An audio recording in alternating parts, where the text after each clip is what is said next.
Bom, eu vou propor para vocês o seguinte: agora nós estamos na fase da discussão do conteúdo, não é? Eu, ao invés de abrir por tema, eu acho que é importante que a gente faça aqui nessa reunião abrir a palavra por pessoas, né?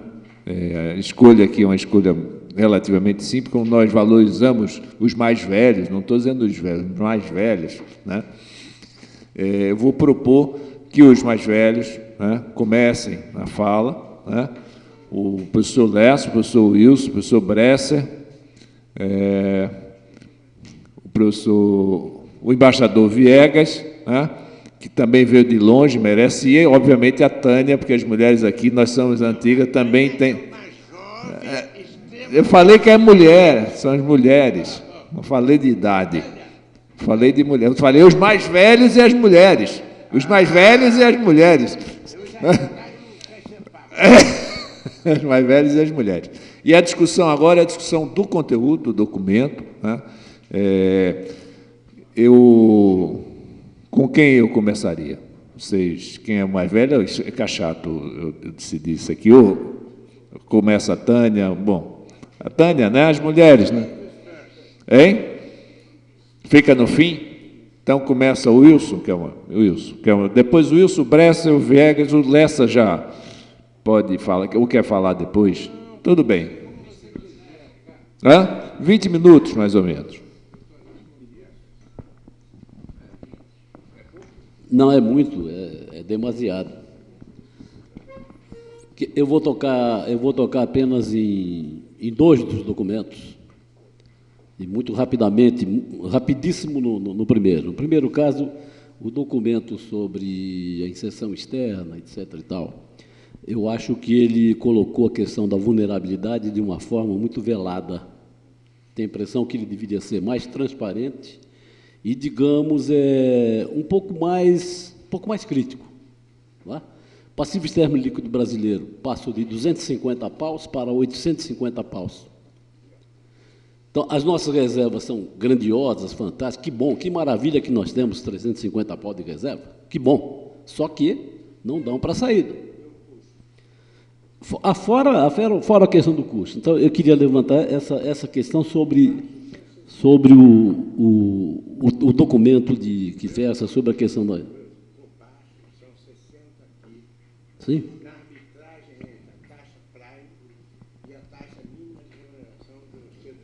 Sim. Nós estamos pagando mais que o orçamento da educação e saúde, somado. Só isso. Eu quero me deter um pouco mais sobre o documento da indústria.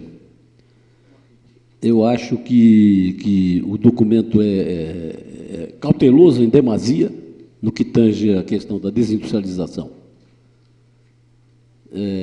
Eu acho que um economista, quando ele adquire uma formação crítica e ele passa a estudar desenvolvimento econômico e também passa a entender com seus velhos mestres a questão do subdesenvolvimento e passa a entender que a superação do subdesenvolvimento é um caso extremamente raro, muito raro, e que, portanto, subdesenvolvimento não é questão de grau de desenvolvimento. Se ele entende isso, ele é obrigado a entender também que nenhum país do mundo se desenvolveu sem que se passasse por uma industrialização plena, extensiva, intensiva e diversificada. Nenhum. E nenhum país se desenvolveu com uma industrialização fragilizada. Portanto, eu reputo a questão da desindustrialização, ou da indústria, como um dos temas fundamentais que este conjunto deve pensar. Eu começaria lembrando o seguinte: na passagem dos anos 70 para 80, a América Latina deu um salto na industrialização. O Brasil foi o maior salto. Nós passamos de 27 para 33% do PIB, o peso da indústria de transformação. Depois entramos no horror da década perdida e no neoliberalismo. Resultado que hoje nós estamos com 15,7%, ou seja, menos da metade do que nós tínhamos em termos relativos. nos anos 80. Por caricatura, a década da livraria eu chamo de Fernandécada. Porque é uma coisa impressionante. Eu quero chamar a atenção, esse não é um fenômeno exclusivamente brasileiro. Porém, o Brasil, ele mostra o pior quadro na América Latina. É o pior quadro. Então, o Haiti foi pior que o Brasil. Bom, o Haiti está fora de classificação, é o concurso. Mesmo o México, com o seu ingresso no NAFTA, com as maquiladoras, etc. e tal, o México também tropeçou, ele cai de 24% para apenas 18%. Então, nós estamos juntos. A Argentina está com 17%, o Brasil 15,7% e o México 18%. Eu não vou me estender aqui sobre indícios de desindustrialização, sobre dados estatísticos. Basta que você examine a estrutura da pauta de exportações, que é outro fenômeno latino-americano, é um fenômeno complicado, onde mostra a queda formidável do peso dos produtos manufaturados. Nós caímos entre o ano 2000 e o ano 2010, o peso dos manufaturados na pauta exportadora caiu de 60% para 37,5%. É também um recorde negativo latino-americano. Nenhum outro país caiu tanto, em termos relativos. Estamos hoje com o negócio da China e eu ouço pessoas de governo ou economistas de partido, ainda ouvi isso algumas vezes no seminário de que participei ontem, de que precisamos negociar com a China, porque a China está invadindo o Brasil. Eu depois tentei lembrar na minha fala, quando chegou a minha vez, de que é o seguinte, temos um pequeno problema com a China. É que a China é responsável por 55% do nosso superávit comercial. Como é que eu vou pedir para a China encolher as exportações para cá? Só que o diabo aqui, a nossa pauta importadora com a China é 100% de produtos manufaturados. Ao passo que o que eles compram da gente é soja, galinha e minério de ferro. É isso. Eu peguei as pautas do México e do Brasil para fazer uma advertência. Vou dizer o seguinte, de 90 para 2008, desculpe, de 90 para 2008, as exportações mexicanas para a China, 98% delas eram constituídas de produtos industriais, dos quais 79% de tecnologia média para alta. Ou seja, uma pauta de país desenvolvido. Em 2008, essa cifra caiu para 72%. E a de 79% caiu para 18% apenas. As exportações mexicanas de produtos primários para a China perfaziam apenas 1% da pauta. Hoje estão perfazendo já 28% da pauta.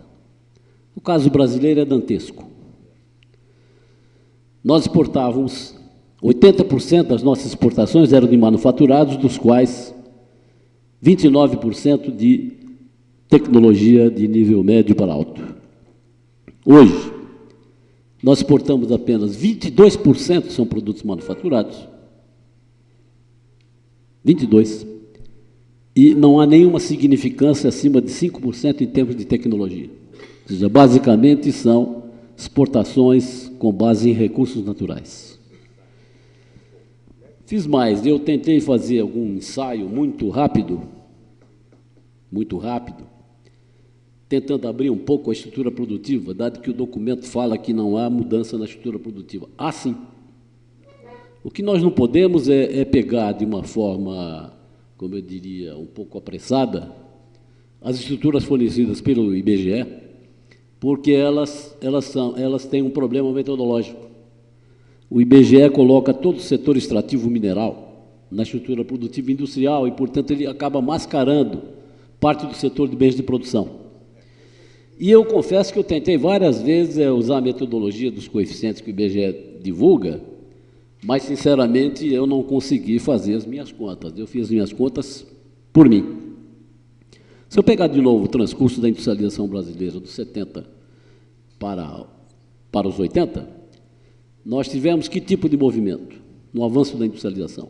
diminui a participação dos bens de consumo não durável, aumenta um pouco a participação dos bens intermediários e aumenta, de uma maneira acelerada, a participação de um agregado que eu sempre usei estatístico, de bens de consumo durável mais bens de capital, que é um agregado que eu reconheço que ele é muito complicado. E eu tentei desagregar pelo menos parte desse agregado. Eu retirei automóveis, autopeças, eletrodomésticos e som e imagem. E encontrei os seguintes pesos para o que seria, digamos, uma aproximação ao setor de bens de capital.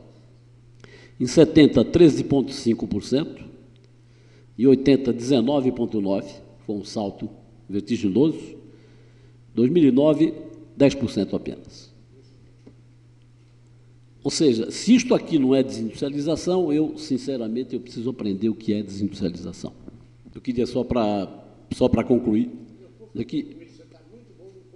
Não, eu quero concluir, eu quero dizer o seguinte, ninguém aqui tem raiva de exportação de galinha, nem de minério de ferro, nem de soja, nem de milho, não se trata disso, né? Mas se trata que um economista crítico tem a obrigação de saber o sentido da industrialização, não é? Se você esperar o progresso técnico por nabos e rabanetes, né, rabanetes e nabos, não é com isso que nós vamos desenvolver uma economia. O sentido da industrialização, a industrialização é uma coisa que ela horizontaliza e dissemina o progresso técnico.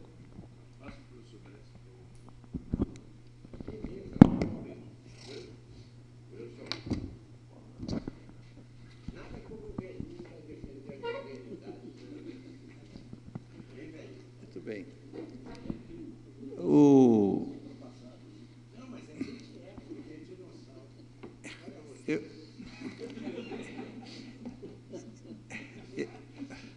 Mas eu li, eu sou do século retrasado, mas eu li bem esse documento e acho que é um documento excelente. Entretanto, Ricardo, eu acho que ele tem um defeito muito importante, né? Ele é grande demais, né? E ele faz uma análise uma excelente análise da economia brasileira, né? A partir de uma perspectiva desenvolvimentista, né? De forma que, como orientação, né? E, afinal, ele tem muito mais análise do que políticas, né? De forma que, como orientação para os políticos, ou para os jornalistas, ou para os cidadãos em geral, para os estudantes, ele fica complicado, né, devido a esse caráter. Por outro lado, estão aqui, né, todos os economistas desenvolvimentistas e todos os economistas que participaram, né, exceto, talvez, o Pedro Paulo, que é jovem demais, né, isso não, né, esse tipo de juventude devia ser proibida, né? Mas porque participaram muito ativamente do nacional-desenvolvimentismo. E eu acho que é importante, quando a gente retoma a coisa, que a gente mostre, não é, de um lado, continuidade, mas, de outro, novidade. Nós estamos num momento novo, nós precisamos pensar de forma nova os problemas, porque aí isso interessará aí a sociedade. A sociedade começa a ver que tem... e essa mudança está correndo na sociedade, quer dizer, está correndo na política, né? A diferença que há entre o Brasil de hoje, e eu não vou dizer o Brasil de 1990, porque aí a coisa é terrível, né? Os anos 90 são da hegemonia neoliberal completa, mas a diferença do Brasil de hoje e o Brasil de 2001, começo desta década, já da década passada, né, da primeira década do século, é muito grande, né? Quando nós falávamos há 10 anos atrás, nós éramos vistos com muita desconfiança. Hoje não, as pessoas estão muito interessadas, a imprensa está interessada, isso mudou. Então, e isso mudou no governo, né? O governo também mudou. O segundo governo Lula, desde 2006, já tinha uma mudança muito importante, né? E na direção, não é, do novo desenvolvimentismo, do desenvolvimentismo. Então, eu acho que é importante que nós, quer dizer, a rede desenvolvimentista surge nesse momento, e ela surge, não é, neste quadro. Então, a gente precisa entrar dentro da lógica desse quadro. Ora, aí eu estava aqui fazendo, e eu dizendo, então, como é que a gente diferenciaria, não é, o desenvolvimentismo agora, que eu estou chamando de novo desenvolvimentismo, mas não tem importância o nome, é um novo desenvolvimento, terá muitos novos desenvolvimentismos, eu espero, porque não existe também nenhuma ortodoxia nessa coisa. Quer dizer, quais são as mudanças, né? Quer dizer, uma mudança fundamental é que você tinha um Estado produtor, né? O Estado nosso de 1940, de 1950, é o Estado produtor. Ele vai entrar diretamente na produção de muita coisa. Hoje, hoje o Estado que nós queremos, eu acho que é um Estado estratégico. Não é mais, quer dizer, um Estado que regula, que faz política, que orienta, né, estrategicamente, que comanda um processo, um projeto nacional. Mas não é mais o Estado produtor. A gente precisa deixar isso claro. Nada impede que ele em certos setores da infraestrutura, continue investindo, e deve investir, porque o setor privado só não faz. A história, quer dizer, não só tem que planejar, como está sendo planejado, aliás, agora com o PAC, mas tem que, além disso, investir diretamente, mas é secundário. É muito menor a participação do que era antes.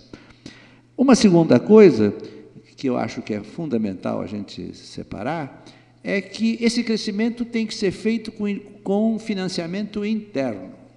Nós não queremos financiamento externo. Nós não precisamos de financiamento externo. Nós não precisamos de moeda estrangeira. Nós temos que rolar uma vida de dívida velha, mas nós não temos nenhum interesse nisso. Essa é uma novidade muito grande, né? Porque naquela época a gente acreditava piamente que a gente precisava da moeda externa. Eu, durante anos e anos, acreditei piamente que você tinha que... a estratégia fundamental de crescimento era usar a poupança externa e, portanto, você devia ficar afogado em dívidas até aqui, mas não deixar se afogar. Quase afogado, mas não cair na crise. Essa seria a grande sabedoria. É uma bobagem isso. Quer dizer, a crise financeira é a última coisa ruim que causa o financiamento externo. Antes disso, ela causa fragilidade financeira e te obriga a fazer a tal da confidence building. Não há nada pior para uma nação do que se dedicar ao confidence building. Quer dizer, você passa a fazer aquilo que os credores querem e não aquilo que você tem que fazer. É uma loucura. Mas antes disso, né, você vai se financiar com financiamento externo, entram os dólares, e quando entram os dólares, aprecia o câmbio, e apreciando o câmbio, né, você tem aumento do consumo e não aumento do investimento. Né? Você tem uma alta taxa de substituição da poupança interna pela externa. De forma que eu acho que nós devíamos ser muito fortes a favor, quer dizer, mas para isso precisa ter um sistema financeiro, nós temos. Quer dizer, temos o BNDES, que o nosso Hernani acabou de me contar que acabou de se aposentar, né? Maravilha, mas trabalhou muito lá. Quer dizer, essa é uma maravilha de instituição. E temos que fazer que os nossos bancos privados um dia também passem disso. Com a baixa da taxa de juros que está havendo, isso vai acontecer, porque não dá mais para ganhar dinheiro só emprestando para o Estado, né? Então, eles têm que tomar providências. A taxa de lucro dos bancos caiu e eles precisam entrar no financiamento também da produção mais seriamente. Então, não, eu não sei... Não. Então... 14% durante os anos Lula, e este ano já deu 17%. Sabe qual é a rentabilidade média do patrimônio do banco? 20%. Sabe a rentabilidade média da indústria? 10%. Não, mas estamos de acordo, mas o que eu estou apenas... Isso, não precisa salvar os bancos privados. Muito bom. Então, eu acho que esse segundo ponto é importante. Nós devemos afirmar a necessidade do financiamento interno e não externo, né? E terceiro, né, o nacional-desenvolvimentismo, ele era caracterizado, isso é uma coisa que eu nunca escrevi direito, ele era caracterizado por misturar política industrial e política macroeconômica. Era mais ou menos tudo a mesma coisa. Era um grande mix que a gente não separava. Como é que é isso? É muito simples. Quer dizer, eu dou um exemplo bem, tem muitos exemplos, mas eu dou um exemplo assim que é o exemplo mais forte, quer dizer, desde 1968, quando o Delfim já era ministro do Planejamento, até a abertura comercial e financeira do Collor, né, houve um modelo, né, que se podia chamar de política industrial, quer dizer, ou de política de tarifária. Né? Qual era isso? Quer dizer, o Delfim estabeleceu e a Casex, havia um sistema de controles quantitativos, naturalmente, mas, além do controles quantitativos, havia uma tarifa de 50%, na média, era 45%, na verdade, mas 50% fica mais bonitinho, mais fácil pensar. 50% de tarifa de importação, para tudo, na média. E havia um subsídio para exportação de manufaturados de 50%, menos as commodities, menos o café, particularmente. O que acontecia? Supondo que a taxa de câmbio naquela época fosse 2 cruzeiros por dólar, só para raciocinar. 2 cruzeiros mais mais 50% de importação, tarifa, era 3 dólares, na verdade, para os importadores. Para os exportadores de manufaturas também era 3 dólares, 2 cruzeiros mais 50% de exportação. E para o café era 2 mesmos, ou seja, eles pagavam o famoso confisco cambial, como eles diziam, era o imposto de exportação que neutralizava a doença holandesa e viabilizava todo o sistema. Isso era política industrial ou macroeconômica? Eram as duas coisas, que estava afetando diretamente a taxa de câmbio. Em geral, como havia variações nas tarifas, como havia variações muito complicadas nos subsídios, etc., então você pode chamar isso de política industrial e não, mas era uma política industrial que hoje nem tem mais condições de existir. Então, quer dizer, eu acho que no novo desenvolvimentismo nós temos que ter uma política industrial, que é uma política estratégica, como Castro, por exemplo, cansava de dizer, a política industrial agora tem que ser uma coisa estratégica, ele queria dizer, escolhendo empresa, fazer o que o BNDES está fazendo, basicamente. Está fazendo política industrial.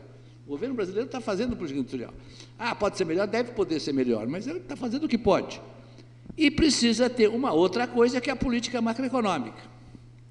Bom, então, separado isso, agora eu acho que nós devíamos dar uma ênfase também clara o que a gente quer da política macroeconômica.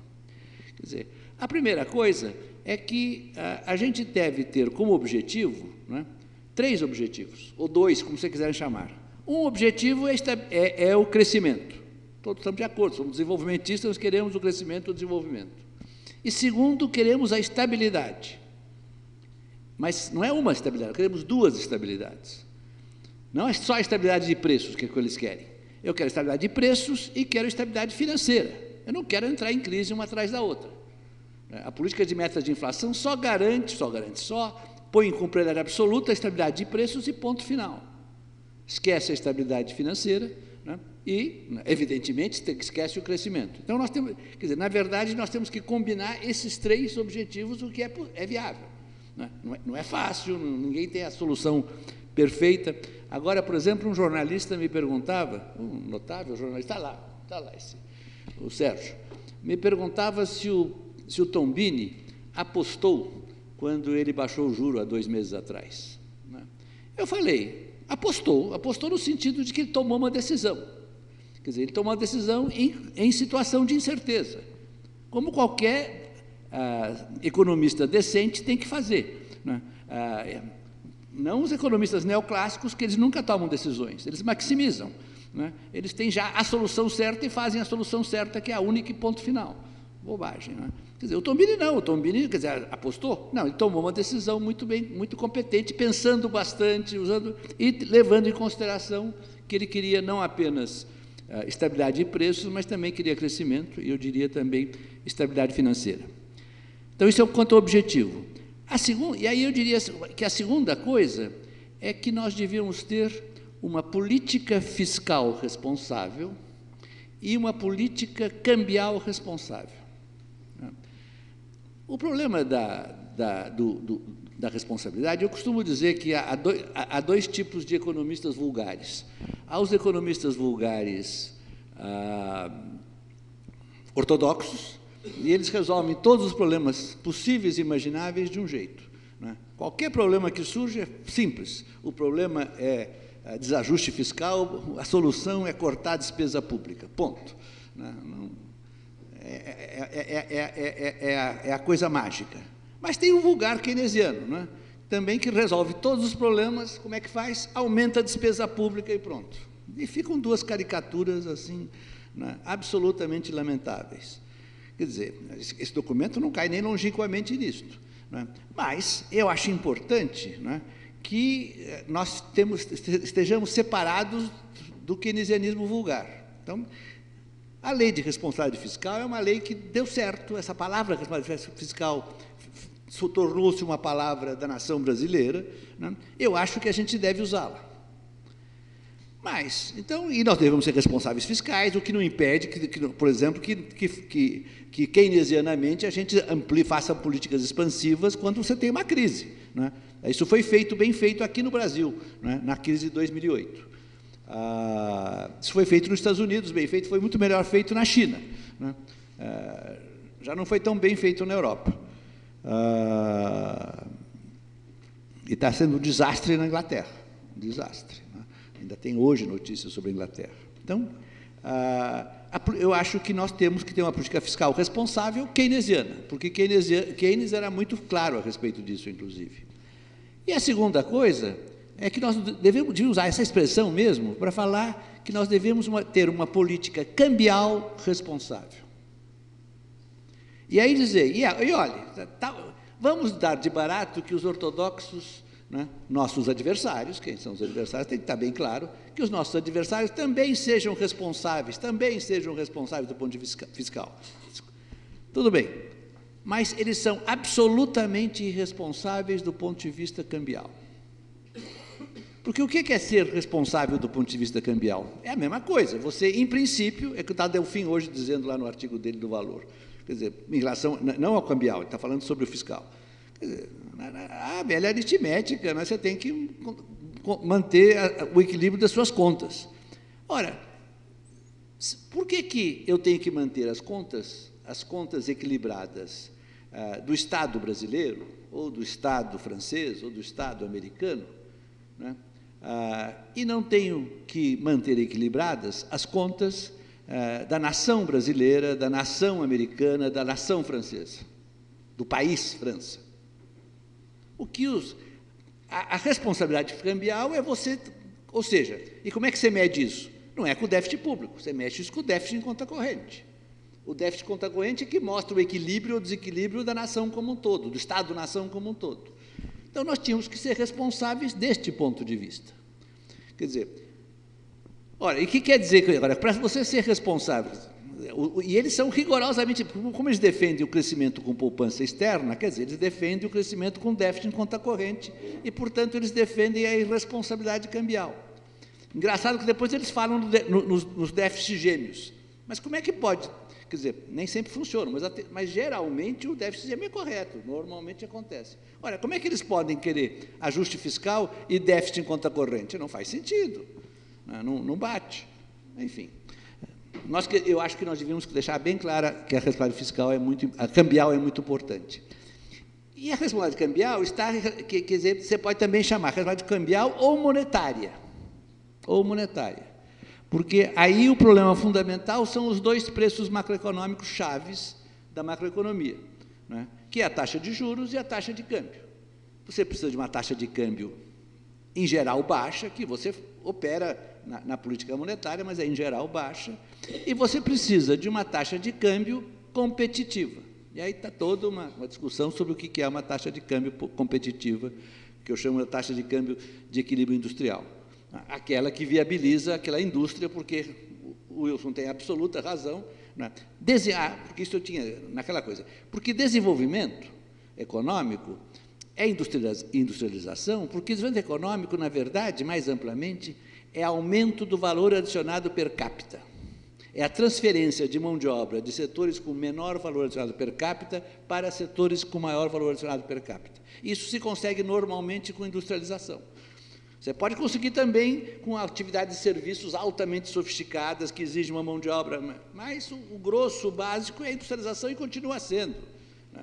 Quer dizer, e isso não é por uma questão assim metafísica, é porque o valor adicionado per capita na indústria é maior do que na agricultura e geralmente muito maior que os serviços normais também. Então, quer dizer, a desindustrialização que está acontecendo no Brasil é uma lástima, né? Então, isso precisa ser feito. Bom, então, eu faria isso, quer dizer, eu daria essa ênfase, essas diferenças entre o nosso... Conosco, eu não me preocuparia muito em... Só daria alguns ataques aos neoclássicos, aos ortodoxos, mas de passagem. É importante a gente fazer o nosso documento. Agora, e eu acho que precisava ter um elemento político. E o elemento político, o que eu chamo de elemento político? É que o desenvolvimentismo, né, é uma estratégia nacional de desenvolvimento, ou seja, quer dizer, é o resultado de um pacto político desenvolvimentista. Quer dizer, é o clássico Pacto Nacional Popular de Vargas, ou populista, mas eu prefiro o Nacional Popular de Vargas. Quer dizer, ou seja, é um pacto político que envolve empresários, industriais, trabalhadores e técnicos do governo, e classe média e outros setores da classe média que a gente consiga, né? Porque a classe média é mais complicada. Tem uma parte que é muito conservadora, muito temerosa, né? Mas a ideia do pacto, da coalizão de classes, quer dizer, é fundamental. E você vê claramente que o Lula chegou no governo, ele parece que entende de política, um pouco mais que a gente parece. Quer dizer, quando ele chegou no governo, ele criou imediatamente o Conselho Econômico e Social, e ele se envolveu nesse processo. Com a intuição dele, ele se envolveu nisso. Quer dizer, ele trouxe de volta para a política os empresários industriais que tinham sido completamente marginalizados no governo anterior. Marginalizados, né? Quer dizer, então, esse pacto, essa ideia... Agora, e quando a gente traz um pacto, quando a gente pensa num pacto desse tipo, quer dizer, a gente tem que ter um discurso que faça sentido para eles. Por isso, por exemplo, o discurso da responsabilidade fiscal, né, faz muito sentido para eles. Hoje, o discurso da responsabilidade cambial faz sentido para eles, né, porque eles antigamente não faziam. Quando é interessante vocês... Alguém vai estudar o pensamento do Paulo Cunha, que é o mais brilhante dos empresários brasileiros, é um homem que, do ponto de vista intelectual, é o mais sofisticado. Ele deu, aliás, uma grande entrevista para a Folha domingo agora. Quando o Paulo Cunha fundou o IED, em 1988, né, e durante vários anos depois, o Paulo Cunha só falava em política industrial. Precisamos voltar à política industrial, precisamos voltar à política... Porque ele queria voltar ao modelo dos anos 70, que eu compreendo, foi muito bem sucedido, etc. Agora, nos últimos anos, ele mudou de discurso. Agora ele está interessado na política macroeconômica, e ele está dando opinião sobre a política macroeconômica, sobre os juros e o câmbio. Então, isso reflete bem o que eu estou tentando dizer. Era isso. Obrigado.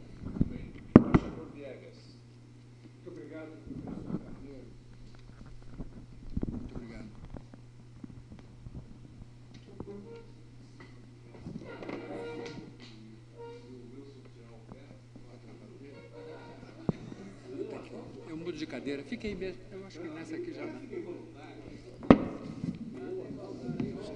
Oi, som. Obrigado.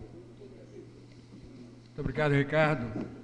Estamos com som? Estamos com som? Estamos, né? Sim? Grande prazer estar aqui com vocês, agradeço o convite que foi feito para integrar este conselho, agradeço o envio do documento básico, que me pareceu muito bom, um documento corajoso, denso, tão equilibrado quanto se pode esperar. Eu vou falar sobre um ponto de vista, inevitavelmente, internacional, porque eu sou embaixador do Brasil na Itália, estou na Europa há mais de 7 anos, não, há mais de 6 anos, e é inevitável que eu me preocupe mais com essa realidade que eu vejo lá do que a realidade que se forma aqui, de maneira que o que eu vou dizer basicamente não se refere, sobretudo quando eu falo de política, não se refere à política brasileira, e sim a política europeia, a política dos países desenvolvidos em geral, de maneira que haverá, na minha exposição, muitas coisas ficarão implícitas. O primeiro conceito no qual eu quero estruturar a minha apresentação de 20 minutos é o das consequências da desregulação. Vamos até 1980, né? Reagan, Thatcher, a desregulação das relações financeiras internacionais, que provocou uma verdadeira revolução e que levou o mundo à situação atual, em que o processo de desregulação alcançou níveis realmente de grande dominação.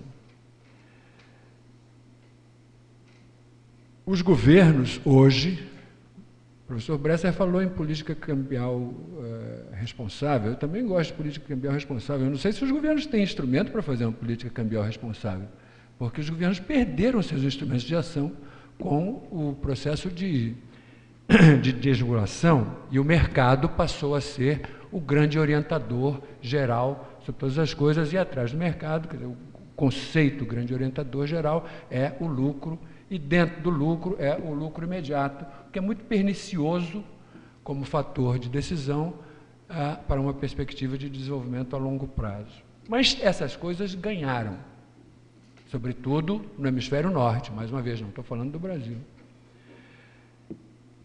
E, paradoxalmente, ou talvez não paradoxalmente, quer dizer, na medida em que os agentes do mercado, a livre iniciativa, ganharam corpo e liberdade, o que você teve foi uma crise fantástica, uma crise de grandes proporções e uma crise que ainda está em evolução.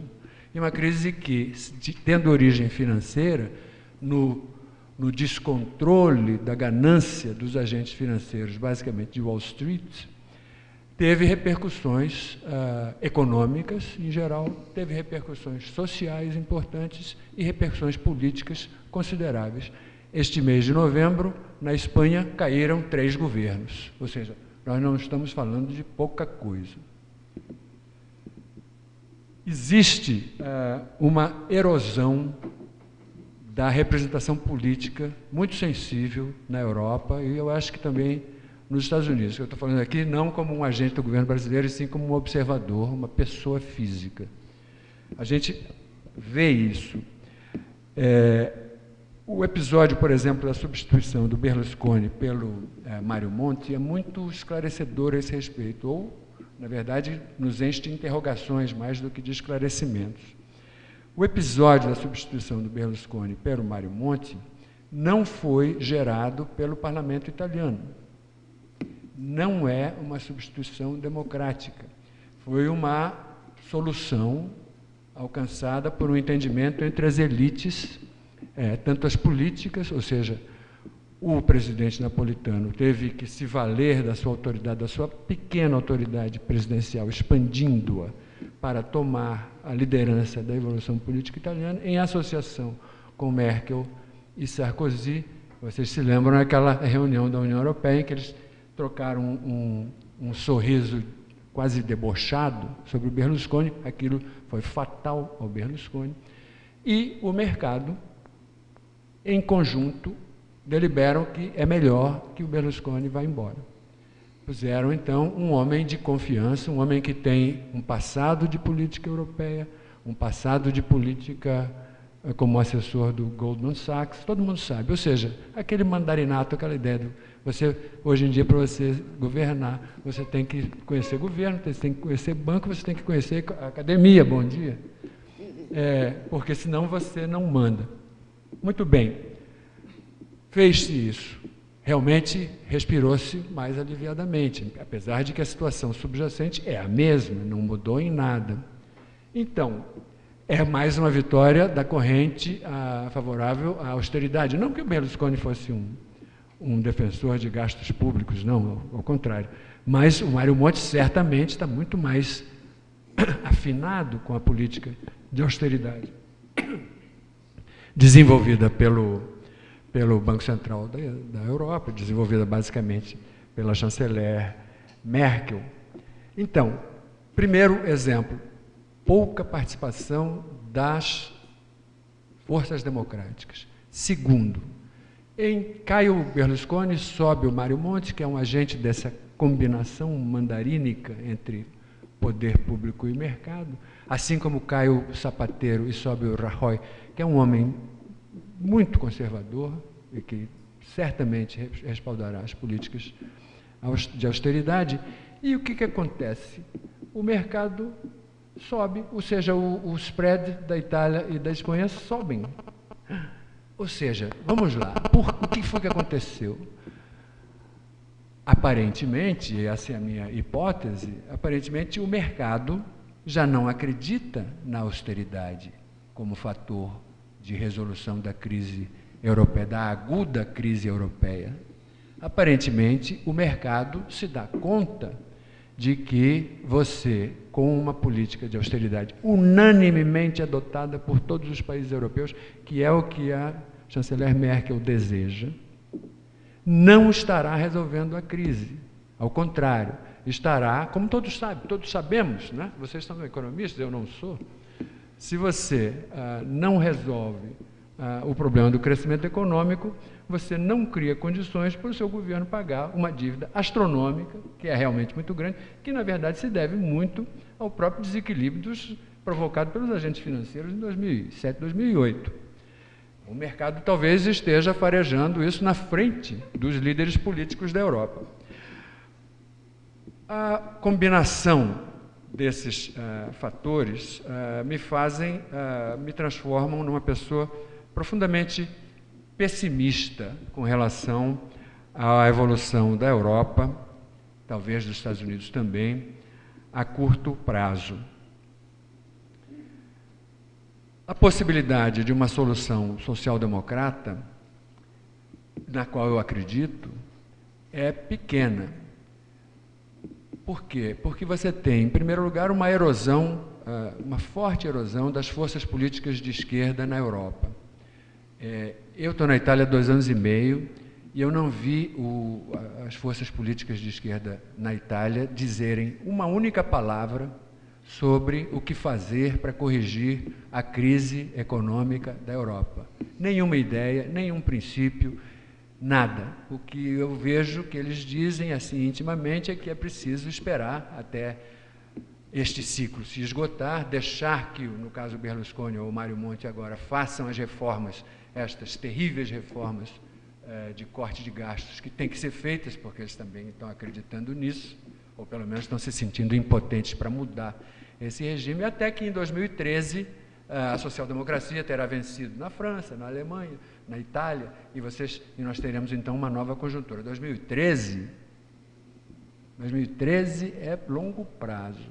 Muita coisa vai acontecer antes disso. Quer dizer, como é que você vai reter as manifestações de insatisfação que ainda estão apenas começando? Você já não está retendo as modificações políticas que estão em pleno vigor. 3 governos caíram este mês. Embaixo disso você tem uma febricitação que aparece no movimento dos indignados, que aparece no Occupy Wall Street, mas que são movimentos ainda muito difusos, muito incoerentes, muito carentes de prioridades, né? São movimentos que não estão longe de ter alguma capacidade de gerar liderança política nesse momento. O que significa que você vai ter que fazer, como eu estava dizendo, que os políticos de esquerda dizem, esperar que esses sacrifícios ao Deus do dinheiro sejam feitos e pagos para você, no futuro, em 2013, ter condições de poder administrar mais sadiamente as economias europeias. Eu tenho a impressão que, em abril, nós teremos um bom teste a esse respeito com as eleições francesas. Você terá uma polarização entre o Sarkozy, que é Merkel, bem ou mal, e o Hollande, que está obrigado a não ser Merkel, bem ou mal. E então vamos ver como é que vai se formar essa polarização. A minha desconfiança, observador individual, pessoa física, a minha desconfiança é de que o Hollande não vai dar uma luta contra os mercados, porque ele acha, e é o que a esquerda acha, que se ele der essa luta hoje, ele perde. Pode ser, ou vai ficar, pelo menos, fica sem, e se ganhar, fica sem apoios, né? E não consegue governar. Então, a opção de um governo de esquerda, realmente, que faça política social-democrata, que injete dinheiro na economia, para a economia poder crescer e você pagar a sua dívida, que é a solução do Stiglitz e do Krugman, não vai acontecer. Se não vai acontecer, nós vamos continuar martelando nessa ideia da austeridade, através de sucessivas reuniões da Comunidade Europeia, que vão fazer avanços lentos. A Merkel está falando que é preciso reformar o Tratado de Lisboa, o Tratado da União Europeia, para dar poder de controle sobre as políticas fiscais dos Estados-membros. Olha, isso vai demorar 2 anos, na melhor das hipóteses. E eu não sei, eu desconfio que na Europa você não tem 2 anos para administrar a situação como ela está no dia de hoje. De maneira que o meu diagnóstico, fruto da minha observação, é de um forte pessimismo. Ao mesmo tempo, nós vemos, eu vejo, um fundo contraste entre a situação econômica, financeira, social e política da Europa e dos Estados Unidos e a situação econômica, financeira, social e política da América do Sul. Por um milagre, nós, que não é um milagre, mas enfim, nós estamos vivendo o outro lado da medalha, da moeda. Nós não estamos com problema de crescimento, nós não nos deixamos afetar tanto pela desregulação. A nossa economia ainda preserva elementos de, embora não na natureza cambial, ainda preserva elementos de ação, de maneira que nós podemos ver a evolução do mundo e a evolução do nosso país e da nossa região com otimismo e não com pessimismo. Acredito que no modelo brasileiro sul-americano de gestão constitui uma boa oportunidade para que nós tenhamos uma reversão da situação de origem neoliberal, que é a situação do predomínio indiscutido do mercado sobre os governos, portanto, mais governo e menos livre jogo das forças do mercado, sem uma regulação que o contenha. E, tendo em vista que esses desequilíbrios financeiros, que não só eu dei tons políticos a ele, mas eles são fundamentalmente também de natureza financeira e econômica, e que acabarão por gerar, já estão gerando, uma recessão que deve ser prolongada, isto, por sua vez, então, criará uma situação de um desequilíbrio internacional desfavorável para a captação de poupanças externas, de maneira que a segunda parte da conclusão, a primeira é mais governo, e a segunda é mais mercado interno, né? Mais mercado interno entendido como mercado brasileiro e mercado sul-americano, porque acho que, bem ou mal, existe uma coerência relativa entre a fase pela qual passa o Brasil e a fase pela qual passam os demais países sul-americanos. Ora, para nós conservarmos esta vantagem relativa que nós conseguimos formar nos últimos 6 ou 8 anos, é preciso uma gestão muito lúcida, uma gestão política muito lúcida, e não falo apenas do governo, claro que eu falo do governo, mas não só do governo, os economistas, os agentes de mercado, ou seja, você tem que ter uma coesão nacional. A coesão nacional não é só política eleitoral, a coesão nacional é em termos de normas de ação, em termos de objetivos a se perseguir. Se nós alcançarmos isso, nós teremos condições de prolongar, portanto, o nosso período de crescimento relativamente intenso e de correção de desequilíbrios e não de formação deles. Eu gostaria de terminar já falei 15 minutos, lendo um trechinho que eu mandei para você anteontem, mas eu tenho a impressão que as pessoas não devem ter, não sei, receberam? Então eu vou ler esse finalzinho. Não? Pois é. Então pronto, eu leio para você também. Então eu quero falar das minhas conclusões finais a respeito de Brasil. O novo ciclo de investimentos de larga amplitude, que o nosso documento básico recomenda, deve, portanto, abranger aspectos de estratégia econômica e social. O Estado deve continuar a promover investimentos públicos e desenvolver a sua capacidade de induzir e regular a atividade econômica, tá certo? O Estado não é mais um agente direto da economia, mas o Estado induz e o Estado regula. E eu acho que essa é a essência da função do Estado hoje, muito na linha em que o professor Bresser estava falando também. Desenvolver a sua capacidade de induzir e regular a atividade econômica em geral. Nesse contexto, o fim do ciclo dos juros altos e o incentivo ao investimento industrial privado devem ser mencionados. Investimentos públicos não dissociados de investimentos privados, que são muito necessários, inclusive, para a gente fugir de uma possível desindustrialização. Um dos aspectos estratégicos mais interessantes dos próximos anos será o da formação e da administração, nesse contexto da poupança interna, a formação e administração do fundo para onde devem convergir os ganhos com a exploração do petróleo e do pré-sal, de modo a preservar os interesses do país como um todo e das gerações futuras e desenvolver um belo programa de investimentos estratégicos e sustentáveis. Entre esses investimentos estão os de definição social, saúde, educação, habitação, que devem compor um segundo ciclo de programas de inclusão social, dando prosseguimento ao círculo virtuoso que tem caracterizado o nosso presente. E entre os objetivos conjugados neste esforço, há de estar também a qualidade do crescimento. E aqui quero destacar a necessária melhora da qualidade da vida urbana, inclusive no nível cultural, a qualidade do gasto e da gestão públicas, e a importância crucial da ciência, da tecnologia e da inovação em todo esse processo. O emprego de instituições como o BNDES e a FINEP, no fomento a essa desejada melhora na qualidade da vida nacional, me produzem otimismo. Muito obrigado.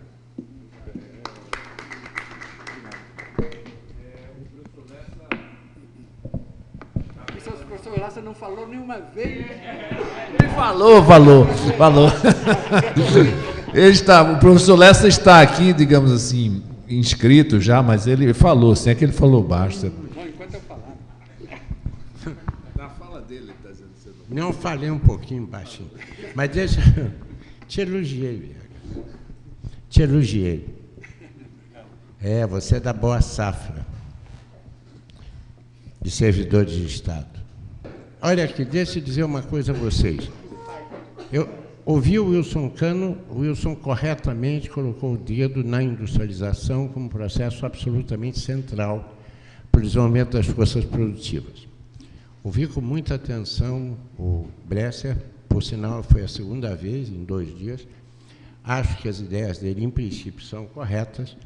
Eu não tenho essa fobia ao Estado produtor. Eu acho que em alguns casos é necessário que ele seja. E vou dizer que uma das grandes vantagens institucionais que o Brasil teve em relação a essa crise foi ter um setor bancário estatal ainda forte. Porque a privatização só arrebentou o Banespa e trouxe para cá o Santander e o Deutsche Bank. Porém, nós preservamos o Banco do Brasil, a Caixa Econômica e o BNDES. E quero lembrar que, num dos poucos gestos realmente corajosos do presidente Lula, ele demitiu o presidente do Banco do Brasil, que estava se recusando a fazer uma política de expansão de crédito em 2008. Corretamente demitiu. Foi um momento. Tem uns momentos assim na vida das pessoas que elas crescem, né? Para quem observa. Bom, Viegas embaixador Viegas, para mim, é uma figura muito querida. Nosso relacionamento é muito antigo e ele fez uma síntese absolutamente quase que impecável. O que eu queria é aproveitar aqui para dizer o seguinte: esse texto, que está bom, falta nele uma coisa que me parece extremamente importante, é que os desenvolvimentistas não têm nenhuma bola de cristal para ler o futuro, principalmente futuro num cenário de crise. Eu até dizia ontem, né, que o intelectual é um pouco Minerva, né, com a coruja do lado, que só levanta voo ao entardecer. Nós não conseguimos perceber a racionalidade numa crise para frente. Conseguimos interpretar bastante bem como é que se chega à crise. Porém, há uma dimensão que é chamada vontade, e a vontade se expressa rigorosamente por um projeto nacional. Eu acho que seria extremamente importante, nesse documento, fazer uma defesa em um determinado lugar da reciclagem do conceito de planejamento e da necessidade de ter um projeto nacional como imagem objetivo e, ao mesmo tempo, imagem utópica das aspirações, eu vou usar uma palavra fora de moda, nacionais. Eu não creio que seja necessário nenhuma bola de cristal para isso. O que os brasileiros querem é o desenvolvimento das forças produtivas para resolver basicamente uma questão que está colocada no âmbito de toda e qualquer família, que é a geração de empregos, não é? Que está colocada de forma dramática em todas as famílias endividadas, que é a ampliação da renda familiar, e ao mesmo tempo, eu diria que nós queremos aperfeiçoamento do processo civilizatório, não é?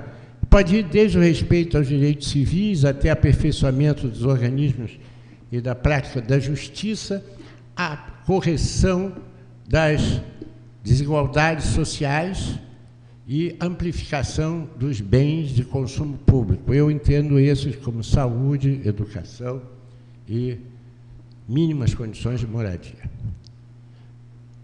Um projeto nacional tem que ser explicitado, porque eu gostaria de conhecer quais são os sonhos e as utopias condensadas desse grupo e dos grupos que a ele se agregam. Isso é extremamente importante como um definidor. O Viegas dizia que ele percebeu que a esquerda não tinha nada a dizer. Viegas, muito antes da crise de 2008, eu fui assistir o congresso do Partido Socialista Português. Eles me convidaram, eu passei 2 dias calado, olha só. Primeiro que eu me divertia muito com o sotaque deles, mas, ao mesmo tempo, eu queria fazer uma espécie de análise de texto, que é uma coisa que o Dr. Ulisses me ensinou.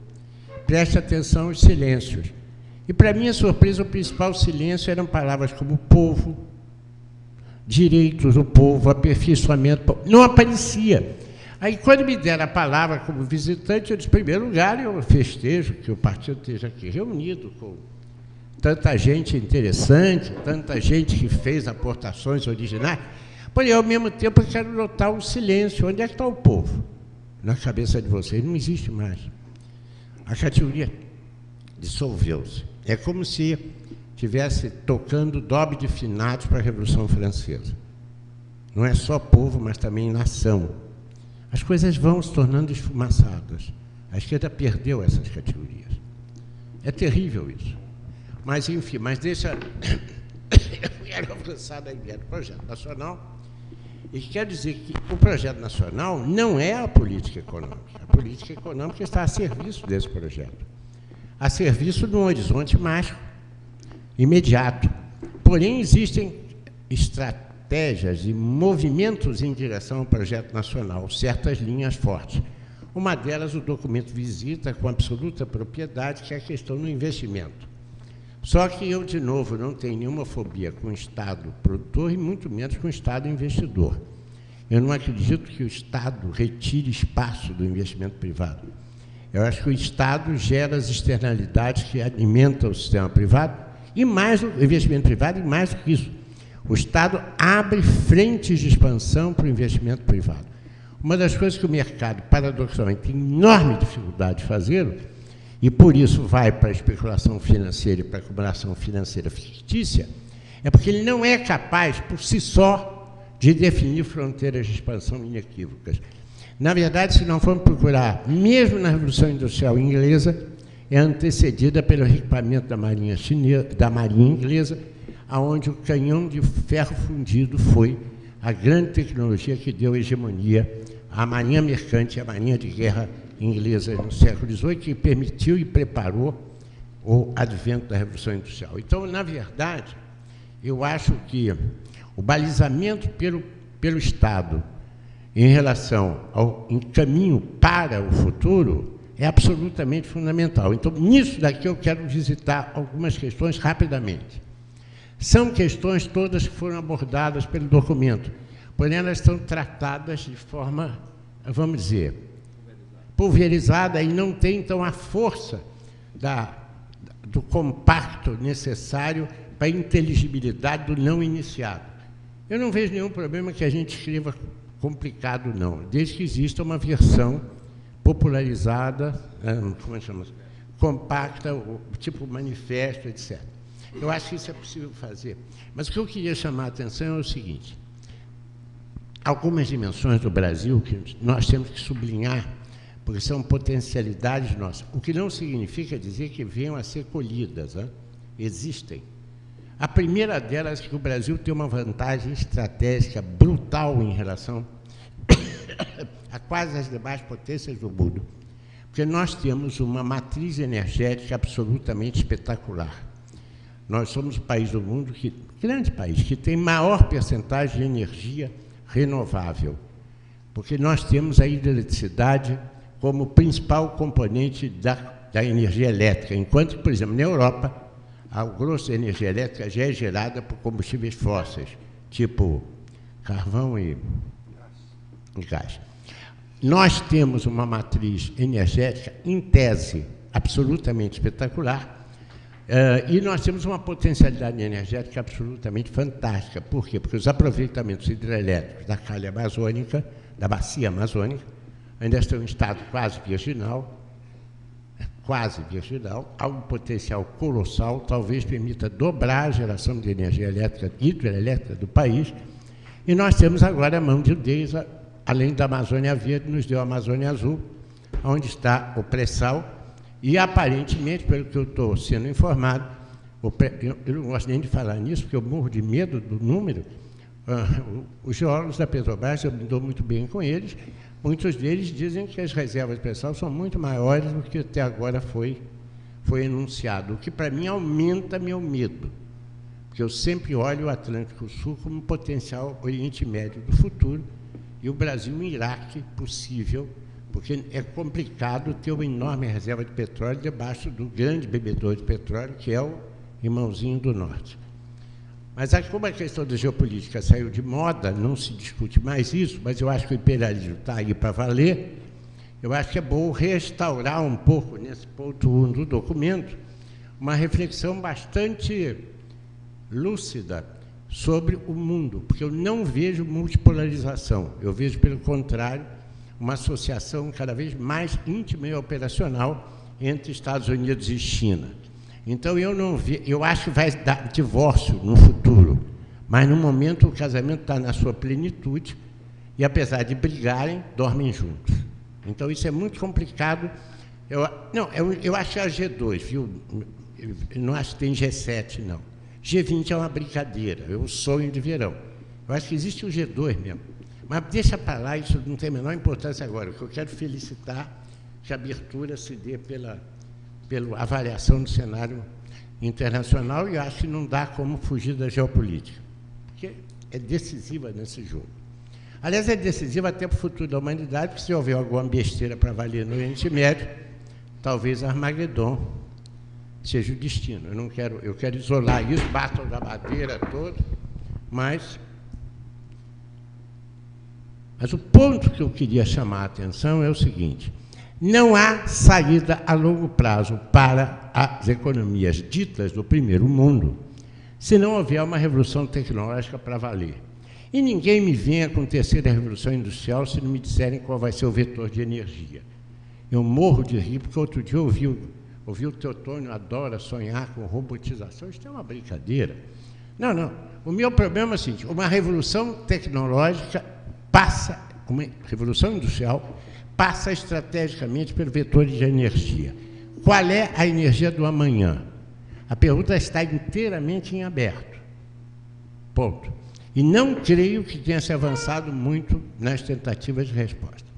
Porém, uma das coisas fantásticas do Brasil é que, com a tecnologia do passado, nós temos uma potencialidade gigantesca em hidroeletricidade e uma potencialidade respeitável em energia fóssil com pré-sal. Então, nós somos, por esse lado, privilegiados. Para mim, meus senhores, eu acho que nós podíamos, como economistas, começar a estudar energia com um pouco mais de competência e perceber que o desenvolvimento das forças produtivas é o aumento de energia disponível per capita. E, nesse particular, o Brasil, que tem uma matriz espetacular, tem uma das mais baixas taxas de energia per capita por habitante. Nós estamos com o equivalente a 1,03 toneladas equivalente de petróleo por habitante ano, enquanto que a média mundial é melhor que a brasileira, que o dado brasileiro. Aliás, se vocês quiserem, até podem chamar aqui para fazer uma conferência, o meu amigo, sabe uma das coisas da velhice para mim que está me dando é que eu quero o nome e não vem, não cai a ficha. É horrível isso, mas é o diretor do Instituto de Economia da Energia da USP. Hildo Sauer. Obrigado. O Hildo pode traduzir isso para nós com brilhantismo, porque ele é extremamente inteligente. O que eu queria dizer a vocês é o seguinte: primeira coisa que nós precisamos ter claro é o seguinte: é estratégico elevar a quantidade de energia disponível por habitante. Quer dizer, todo esse papo de tecnologia para cima, tecnologia para baixo, se não houver aumento da disponibilidade de energia por habitante, há um bloqueio ao desenvolvimento das forças produtivas quase que intransponível, porque a maior parte das energias não são facilmente movimentadas. A energia, por mais que queiram convertê-la em commodity, é difícil. Certamente a energia elétrica não é, mas que é o nosso forte. Segundo ponto, o Brasil tem uma outra vantagem brutal do ponto de vista tecnológico, que é o seguinte: nós podemos expandir a oferta de energia com tecnologia conhecida e dominada por nossa engenharia. Nós podemos fazê-lo a partir, por incrível que pareça, dos empreiteiros. Tem momentos que eu, como velho, me lembro da República dos Empreiteiros, fico com saudade dela, porque eu acho o Império dos Banqueiros muito mais odioso do que a República dos Empreiteiros. O Império corrompia e tal, mas empurrava as forças produtivas para frente, enquanto que o Império Banqueiro corrompe e sufoca. Então, eu sou a favor da República dos Empreiteiros. Não quero nenhuma nem outra, mas entre uma e outra escolho a República. Mas eu queria avançar dizendo a vocês o seguinte: nós temos uma outra vantagem estratégica monumental. Nós temos a pior matriz logística dos países grandes do mundo. Eu peguei os números com que os americanos estimam o custo da logística sobre o PIB, tentei fazer um exercício. Os americanos estão em torno de 8%. Não é o país mais eficiente do mundo. O mais eficiente do mundo é o Japão, por incrível que pareça, em termos de logística. Porém, usando os critérios americanos, no Brasil a gente chega facilmente a 13% a 14% do PIB. Porque nós temos a pior estrutura de consumo de derivados do petróleo do planeta. Nós somos bebedores de óleo diesel. Por quê? Porque nós transportamos a modalidade rodoviária. A modalidade rodoviária tem custos que são o dobro em média da ferroviária, e a ferroviária é dobro em média da aquaviária. E nós temos 7.500 quilômetros de costa e não temos navegação costeira. Mudar a matriz de transporte do Brasil logístico é perfeitamente possível no horizonte tecnológico conhecido e dominado. Ou seja, o Brasil pode empurrar o desenvolvimento das forças produtivas enormemente, enquanto os países centrais esperam o Godot dar uma nova dimensão energética. Essa é uma vantagem estratégica definitiva. Porém, volta um discurso engraçado. Essa infraestrutura o mercado não faz. Ou é o setor público abrindo caminho, ou então não há como fazê-lo. Então, para mim é muito claro que o investimento público em infraestrutura é absolutamente estratégico para o projeto nacional. Não vejo como não fazê-lo. E quero dizer a vocês o seguinte: o mercado interno vai crescer enormemente. E não é pela baboseira keynesiana de que gera emprego, não é por esse lado, não. Sabe por onde é? Se você reduzir o custo logístico brasileiro a 8% do PIB, você gera um aumento de poder aquisitivo em 80% da população brasileira, direto que a população urbana, que passará a comprar não quilômetro rodrado de frete, mas sim mercadorias transportadas com frete mais baixo. Se vocês pegarem um modelo de pesquisa, matriz de pesquisa operacional, origem e destino, vão ver que os fretes são uma redução de produtividade entre origem e destino. Não é? E, por conseguinte, se nós fizermos uma inovação logística, nós fazemos um aumento imenso no mercado interno como derivação disso, que é absolutamente espetacular, podemos fazer. Bom, e eu queria terminar dizendo a vocês uma coisa apenas, que é o seguinte: a frente de industrialização, porque a questão da industrialização é a questão de você pensar não só a indústria nascente, mas pensar o sistema industrial e pensar qual é o mainstream do esforço de industrialização. Esse mainstream já existe no Brasil, já foi enunciado, chama-se economia do petróleo. Porque a economia do petróleo, para frente e para trás, tem cadeias de uma complexidade colossal. Então, a ideia de utilizar o petróleo para expandir, sofisticar e elevar o desenvolvimento industrial brasileiro é espetacular. E como a Petrobras é um agente público, e ela tem hoje a melhor programação possível em relação ao futuro, eu creio que nós deveríamos nos dedicar profundamente a perceber potencialidades dinâmicas derivadas da cadeia do petróleo. Finalmente, eu queria dizer mais uma única coisa. Se nós enfrentarmos a matriz logística, se nós definimos uma frente de industrialização pela economia do petróleo, o que é que falta centralmente? Para mim, falta centralmente moradia. E a questão da moradia tem que ser repensada. Está lá o menino Fernando, que sabe das coisas. Né? Eu acho, por exemplo, que é uma bobagem a exigência de posse do imóvel. Eu sou inteiramente favorável à demonstração de que a pessoa vive num determinado lugar e acho que a Casa Bahia deveria financiar pacote de material de construção. Eu acho que o povão constrói com muito mais importância e muito maior volume que o setor privado pela economia do mercado. O setor privado da economia do mercado tende a um fenômeno chamado especulação imobiliária e tende a inflar custos. Enquanto que o povão, na formiguinha, que é uma forma de poupança que todo mundo despreza, mas tem enorme importância, o povão, 25% do consumo de cimento do Brasil é consumo formiguinha. Formiguinha sabe o que é, né? O cara que compra 3 sacos de cimento, depois compra 4, depois compra 2, vai lentamente construindo puxado. Se houvesse assistência técnica, Fernando não me deixa mentir, assistência técnica de engenharia para o cara não fazer fundação errada, e, por outro lado, houvesse financiamento, tipo Casa Bahia, de pacote de material de construção, em vez de financiar automóvel, que é uma tragédia, meus senhores. Sabe qual é a tragédia urbana brasileira? Uma frota automobilística que cresce 9% ao ano, ao longo de 10 anos, está reduzindo espetacularmente o tempo de deslocamento, residência, trabalho, residência, que significa desapropriar o tempo de existência. Quer melhorar a qualidade de vida do povo? Reforma logisticamente o deslocamento intra-urbano. Eu vou parar por aqui, mas o que eu quero dizer é o seguinte: um projeto nacional tem que explicitar o sonho de um futuro que é percebido como tangível, porém como linha do horizonte, sempre desloca ante o viajante. E as estratégias têm que ser muito claras. Economia do petróleo, programa de moradia por financiamento de materiais de construção, viu, Fernando? Nós conversamos muito sobre isso, mas vocês não conseguiram fazer a Caixa Econômica quando eu estava lá. Hein? A indústria de construção civil criticava muito a Construcar, que deu alvenaria para a Salvex. Pois é. E aí o governo popular e progressista cede ao conjunto especulativo. Não, há muito pouco, é uma mixaria, desculpa. O que o povão faz em poupança não registrada por nenhum sistema de contas nacionais é construir sem parar com métodos construtivos duvidosos, plantas ruins, sem se preocupar corretamente.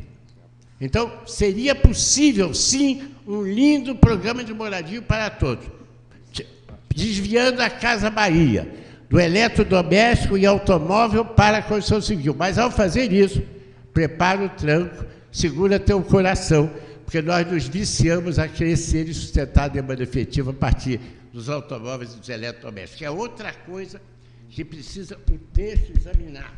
Não dá para segurar desenvolvimento generalizando o automóvel.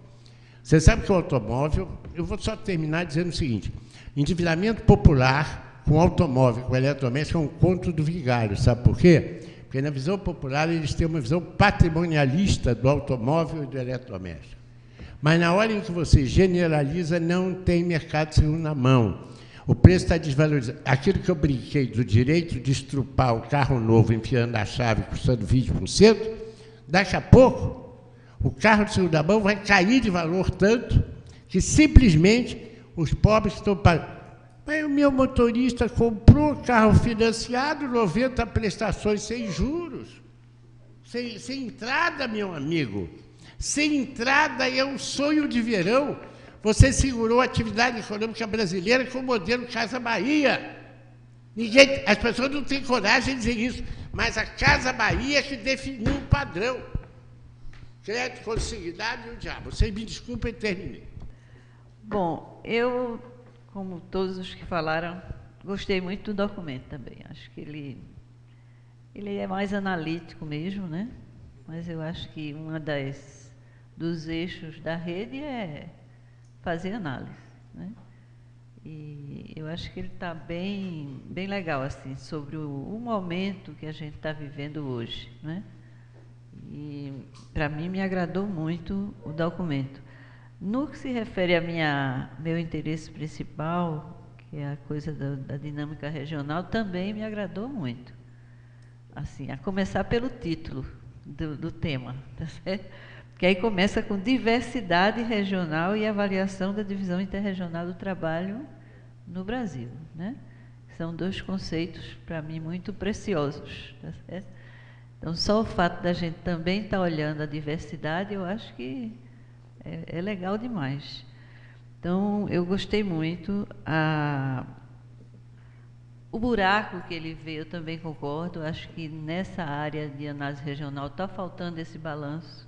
O que é que aconteceu mesmo no final do século XX e o que é que aconteceu de novo nesse começo de século XXI.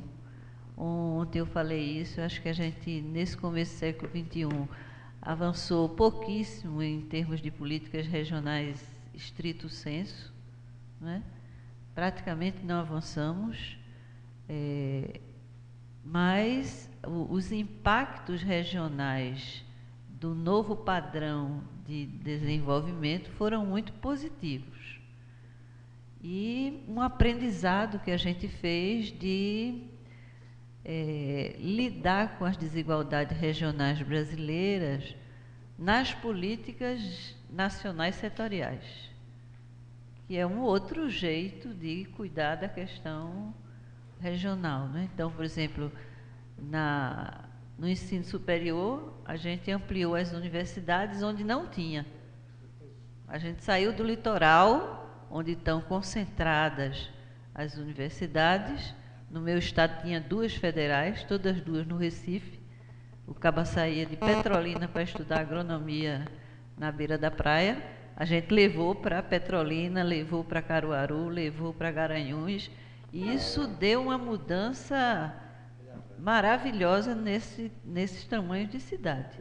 Então, acho que isso foi muito importante, assim, a gente aprender a lidar com essa realidade territorial dentro das políticas ditas setoriais, né? Então, compensou a ausência das políticas explícitas de desenvolvimento regional, mas falta esse balanço. Não tem um balanço sistematizado. Em que sentido a gente precisa agora adotar as duas? Eu acho que tem um debate aí muito interessante para fazer. E a tese central que o documento também assume, olhando para frente agora, né?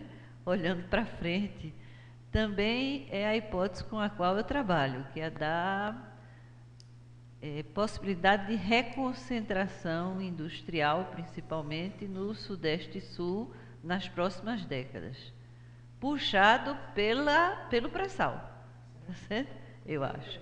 O pré-sal, a exploração já está no Sudeste, aí não vamos brigar com a natureza, mas a indústria que vai ser associada ao pré-sal e a indústria de máquina e equipamento que vai fornecer ao pré-sal mais de 2/3 dela está no sudeste do Brasil.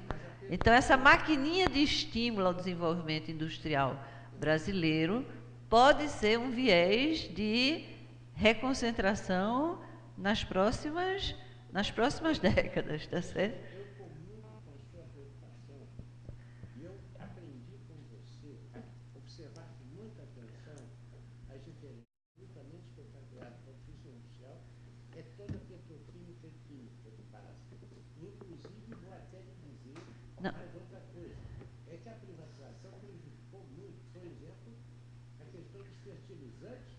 O Nordeste poderia ser um grande produtor de fertilizantes do Brasil e toda a cadeia associada. Quer dizer, tem potencialidades no Nordeste espetaculares. Só que é preciso olhar o Nordeste como você olha. Um Nordeste urbanizado, que ele já está urbanizado, com a precariedade da vida urbana brasileira. Mas se a temática da urbanidade for assumida como temática central, suas teses, e se for assumida pelas disparidades, procurando vocações e procurando estimular que a malha urbana seja equipotenciada, eu acho que é perfeitamente possível fazer reserva de certas regiões para certas coisas. Por exemplo, petroquímica eu tentaria desenvolver pesadamente no Nordeste. Eu não Sim, mas sou, tem que fazer esse debate. Apesar de carioca, eu não acho bom o Rio ir para a petroquímica. Por quê? Porque retira um pedaço de potencialidade para a petroquímica nordestina. Aliás, eu me sinto muito à vontade com isso, porque o polo petroquímico de Camaçari consumiu um pedaço da minha existência. Isso. Então, mas eu acho que esse é o debate, é um debate que está aí, é uma hipótese, tá certo? Para a gente aprofundar essa discussão. Eu acho que a Petrobras cumpriu um papel nesse período recente muito interessante. Não é? Para o que aconteceu no Nordeste recentemente, a presença da Petrobras foi definitiva, quando ela mudou a política de refino, deixando de expandir as refinarias antigas, e passou a fazer novas refinarias, botou 3 no Nordeste, uma em São Luís, outra em Fortaleza e outra em Recife, é uma contribuição enorme. E a indústria naval também, o Nordeste nunca pensou em ter indústria naval e hoje tem. Então, Bahia, Pernambuco, até Alagoas está levando um pequeno estaleiro. Então, isso. Então, eu acho que esse momento é um momento da gente monitorar mesmo e abrir essa... Sim, mas um dos objetivos desse grupo é esse, tá certo? É a gente ficar de olho antecipado no que está acontecendo e fazer essa discussão. Então, eu acho que aí está tudo legal. A minha dúvida, quando eu terminei de ler o documento, é assim, que aí eu concordo com alguém que disse, ele é bem analítico mesmo, ele não está puxando para a política. E quando você apresenta a rede, você diz que nós estamos nos reunindo porque a gente quer influir no futuro do Brasil. Não é uma rede só acadêmica por diletantismo, tá certo? Não é um exercício diletante, é um exercício militante também. Então, estamos aqui estimulados para fazer uma leitura prospectiva do Brasil e tentar influir nas decisões estratégicas. E eu acho legal demais, porque eu estou convencida que o Brasil está num desses momentos em que decisões estratégicas podem ser tomadas, tá certo? E aí volto para o pré-sal de novo. Eu morro de tristeza de ver a pobreza do debate sobre o Fundo de Recursos Públicos em torno do pré-sal.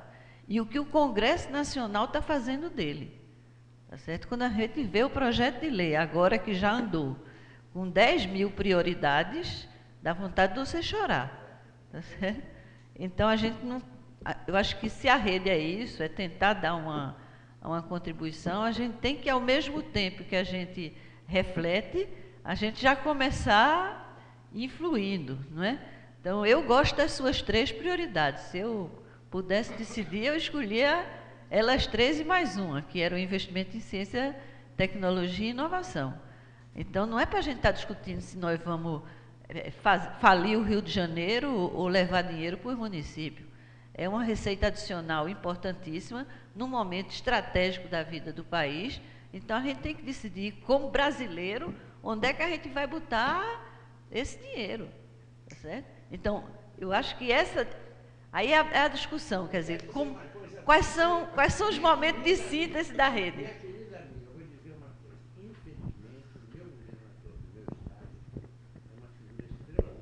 Deprimente.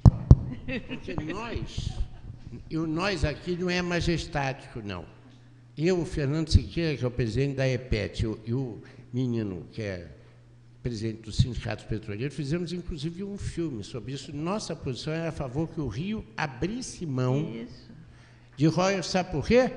Porque ou é percebido como nacional, ou então não tem a solidariedade da nação, que é necessário para defender o pré-sal. Mas o idiota não entendeu isso, não. Brigou por esse troço e sabe o que fez? Deixou que São Paulo engolisse a base do pré-sal para Santos. Porque quem come gordo no Brasil não é o Rio, minha querida amiga, é São Paulo. Ouviu bem? Ouviu bem? Ouviu bem, minha senhora? Eu vi. Tá bom. Então, só o seguinte. Aliás, ainda bem que tem cariocas, como esse carioca que está aqui, que é contra a petroquímica no Rio e era a favor do deslocamento dos royalties para o Brasil como um todo, por razões estratégicas nacionais. Mas a limitação de visão do Rio recebeu um suporte razoável de São Paulo, que acha que também vai ter pressão para ele, e, enquanto isso, São Paulo se moveu para fazer de Santos a base da bacia que foi denominada de Santos, mas que está basicamente na costa fluminense. Mas deixa para lá, são astúcias paulistas. Mas o que eu quero lhe dizer, minha cara amiga, é que o Nordeste tem oportunidades absolutamente espetaculares, porém precisa ter muita energia à disposição. O Nordeste tem condições de ter uma agricultura tipo Califórnia, porque o Nordeste pode produzir coisas absolutamente espetaculares, com uma irrigação bem bolada. E dizer que a melhor concepção de manejo de águas do Brasil é do antigo vice-governador do Ceará, Maia, que bolou a ideia não de estocar água, mas de controlar os fluxos de água, que é uma ideia muito mais inteligente. Deixa eu lhe dizer que o Nordeste é indispensável para o Brasil. Sabe por quê? Porque ainda é a região de brasilidade mais intensa. Por isso é que o forró já está chegando ao Rio Grande do Sul. É verdade. Fora do Nordeste, a tendência a começar a ter hotéis tipo Sun Inn. Vocês ousaram me hospedar num hotel com esse nome. Eu fiquei... Sol Inn é pior. É pior, é pior, é Sol Inn. Pior, é pior, é pior. É pior, é pior. Vocês sabem que a unidade cultural se dá primeiro pelo idioma. Sabe o que a classe média faz agora?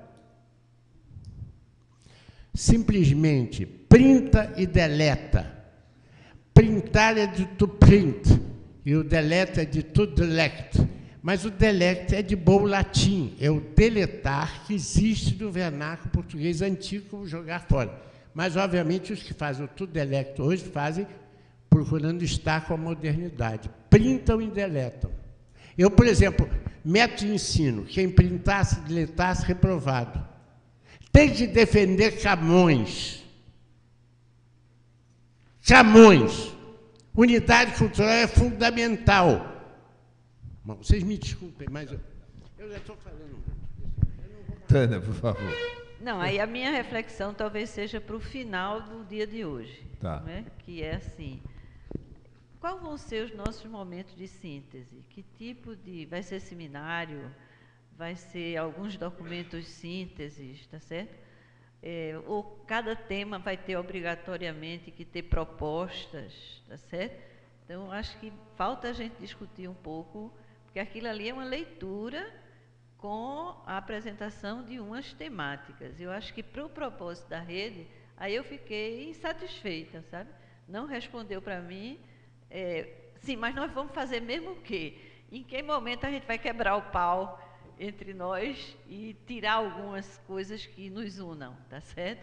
Que sejam ideias centrais que nos unam. Eu acho que falta a gente discutir um pouco isso, até porque, por exemplo, eu concordo com Lessa de que uma preliminar seria um pouco essa coisa que ele chamou de imagem objetiva. Assim, o que é um Brasil que seria conduzido por um projeto desenvolvimentista do século XXI? Que Brasil é esse que a gente imagina? Que sonhos a gente tem? Eu mesmo tenho um sonho de ver todos os brasileiros de 4 a 18 anos na escola de manhã e à tarde com ensino integral. Que eu acho que não é uma impossibilidade para o Brasil das próximas décadas, tá certo? Tá certo? Isso.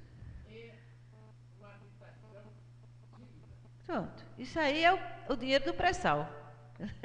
O dinheiro do pré-sal devia ir para 3 sonhos da gente. Tá certo? Então, eu acho que talvez tenha que ter uma coisa prévia e a gente discutir um pouco em que momentos a gente vai fazer síntese, se a gente vai usar os seminários para fazer isso, ou se seriam momentos de síntese em que a gente se junta e aí escreve em torno de questões relevantes. Então, eu queria deixar isso para a gente fechar a reunião com essa discussão, insistindo que eu acho que a temática do desenvolvimento e meio ambiente devia estar, tá certo? Como eu acho que essa tem razão, a coisa da energia está muito maltratada no documento, porque ele está dentro de infraestrutura e com um capítulo chamado degradação, não sei o que, como é? Decadência e necessidade de recuperação da infraestrutura. O debate sobre energia é muito mais do que isso. Então, acho que merecia um tema especial para discutir isso, que é uma das grandes vantagens competitivas que o Brasil tem hoje, né?